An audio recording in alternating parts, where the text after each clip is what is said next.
Hello বন্ধুরা, কেমন আছেন সবাই?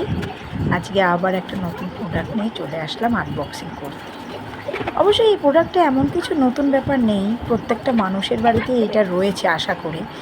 আর এটা খুবই ভাইরাল একটা প্রোডাক্ট এবং তার সাথে সাথে খুবই এসেন্সিয়াল একটা প্রোডাক্ট।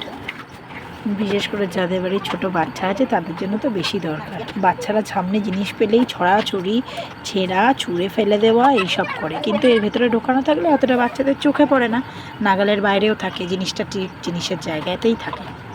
দরকার পড়লে তাড়াতাড়ি করে ঝট করে নেওয়া যায়, কিন্তু জিনিসের জায়গায় জিনিস না থাকলে তখন রান্নার সময় প্রচণ্ড অসুবিধে হয়। র্যাকটা আমার এসেছে অনেক দিন আগে, প্রায় এক সপ্তাহ আগে, কিন্তু এটাকে ইউজ করতে পারিনি, ফাটা ছিল, দু জায়গায় ফাটা ছিল, তো সুতরাং তাই জন্য আমাকে রিপ্লেসমেন্ট করতে হয়। রিপ্লেসমেন্ট হওয়ার পর জিনিসটা আজকেই এসছে। এবার আজকে আসার পর সঙ্গে সঙ্গে আমি আর ওয়েট না করে আনবক্সিং করেই ফেললাম। আর দেখবেন বাড়িতে একটা নতুন জিনিস পড়ে রয়েছে, কিন্তু সেটাকে আমি ইউজ করতে পারছেন না। তার থেকে আর অস্বস্তিকর জিনিস কিছু নেই। আমি তো ওয়েট করে আছি যে আমাকে কবে রিপ্লেস করে দেবে, কবে দেবে, জিনিসটা ইউজ করব, দেখব কেমন আসে না আসে।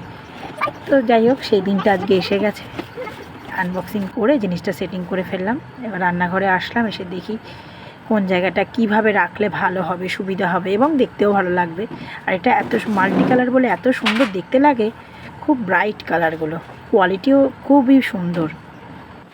দেখছি এদিকটা ভালো হয় না, এদিকটা ঘোরালে ভালো হয়। এদিকটা সামনেটা দেখতে ভালো লাগছে, কিন্তু কাজের সময় আমার উল্টো দিক হয়ে যাবে, তাই এরমভাবেই রাখলাম। তাতে কি হবে, ঝট করে নেওয়া যাবে।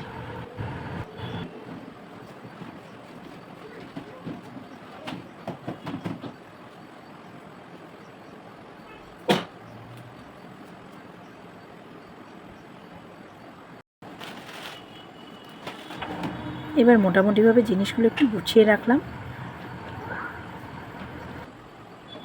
ডিমগুলো সবার নিচে রাখার কারণ আছে, কারণ আমার ছেলে এসে আগে ওপরেরটা ধরবে, কিন্তু নিচেরটায় হাত দিতে ইচ্ছা করবে না, সেই জন্য নিচেরটায় ডিমগুলো রাখলাম।